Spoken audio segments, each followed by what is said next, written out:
Hey guys, it's Kat again, and we've been discussing briefly the small things you can do to get started with just a little bit of preparedness, because we're seeing a lot of crazy things right now. We all know this. We've all been in a situation at one time or another when we were like, God, I wished I'd have just had a little extra of something. And I told a friend of mine last night, I said, plus it makes you not be kind of the ass that shows up to the disaster party empty-handed. Perhaps just a little, it could save your life.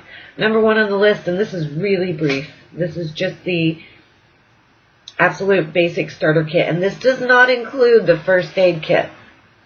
You know, if you haven't caught that one, we'll do that again in the future, because you really, really need to be prepared that way as well, and that includes your medications, etc. And if you have questions about that, you can always throw me an email, cat13williams@gmail.com. Number one thing, this, lots and lots and lots. And then get a little bit more. Typical scenario, you know, you might want to think about water consumption per person per day and have at least a week. I know it sounds like a lot, but it's, for me personally, and not just in the summertime, I easily consume a case of water probably about every 4 or 5 days, but I love water. So do that when you're factoring in how much water would I need per person. 2 to 3 cases for a week per person. Okay? Can't stress it enough. This is it, folks. I mean, this is the thing you gotta have. We'll come back to some other non-foods. But if you're looking to prep on a budget and for things that aren't horrible, they don't take a lot of extra resources in order to prepare them. Like, you know, there are things on the list. These horrifying things, for instance. But I don't hate them enough that I wouldn't consume it. So, but they do require water, you know, which is your precious resource. So you kind of want to try to balance it. Plus, I'm relatively certain, and could not read that if my whole entire life depended on it tonight, that this is probably fairly effing high in sodium. So these are, we're talking about short term. You know what I mean? Not long term, not as far as health-wise goes. You would dehydrate yourself eating it. Other things you can get that are like ready to eat, and you probably tell, I shop at places like Big Lots, $1.50, and this is a potato and ham and bacon. You gotta have both. Potato and ham bacon soup. Holy cow.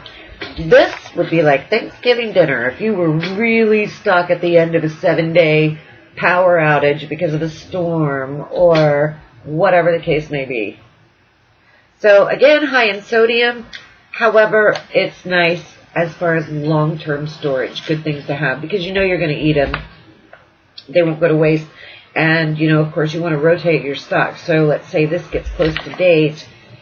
Go ahead and eat it, and then just put a new one in its place. Final ready to eat that I have tonight. I have several things. Thought I grabbed it. Yeah, I did. Okay, hang on. How cool is this? I love pasta. Pasta, I know, hates me, and this is absolutely, decadently lazy.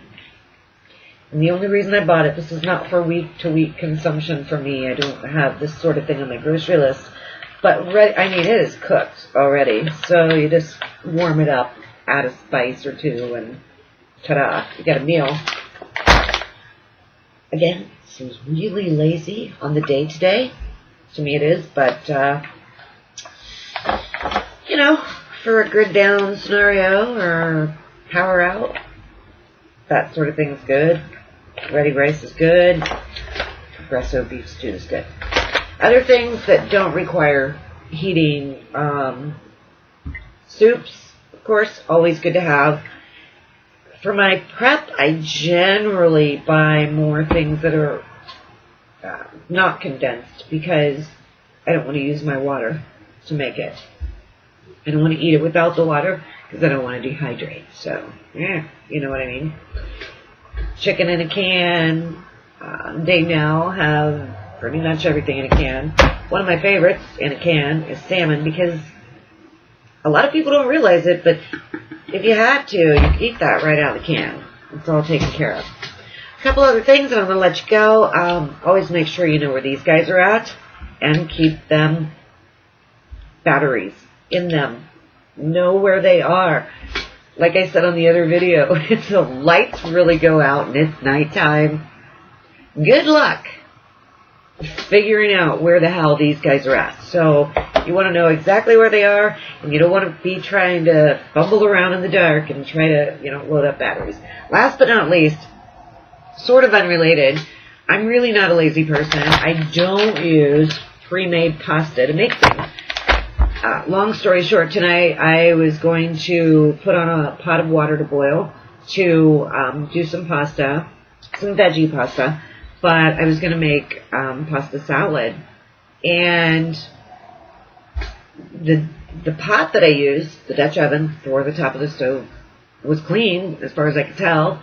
And there must have been something spilled on the burner because a fire erupted so quickly that there would have been no way I could have handled that on my own. This is not a made-up story. I don't make money off these guys. I am not in, sync or selling for anyone. Most of you know that. But I was walking through a Kroger offshoot store about 3 months ago, and I saw this.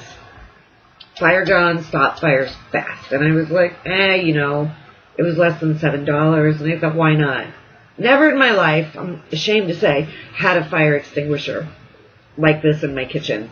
And that fire happened so quickly, and it just, nothing was damaged, believe it or not, which leads me to believe that it was olive oil, most likely, burning off. But it came up so fast that I couldn't have handled it on my own without this guy right here. And I've already torn the tab because I've obviously used it tonight. But there's just this little black tab right here. And my mind was racing. I was like, holy shit, I got a situation here. What to do? And I saw this, remembered this, and you just pull it off and squeeze the trigger. And I am not kidding you, that fire was immediately out. So no damage, no harm, no foul, but it could have been bad. So whatever instinct drove me that day, because I remember I literally walked past it and I kept telling myself, I should probably just get one of those. That's $7. I'll tell you what, my friends, right now, $7 is not shit, because that would have been bad in a hurry. Anyhow, I hope it helps. Kind of a crash course in prepping. Water, okay? In the meantime, pay attention to things out there in the world. Somebody's suffering, reach out to them. Okay? It's a scary, sad, sometimes dangerous place, but it's also really, really awesome. All right? Vibrate high. Talk to you soon. I'm Kat. We'll see you.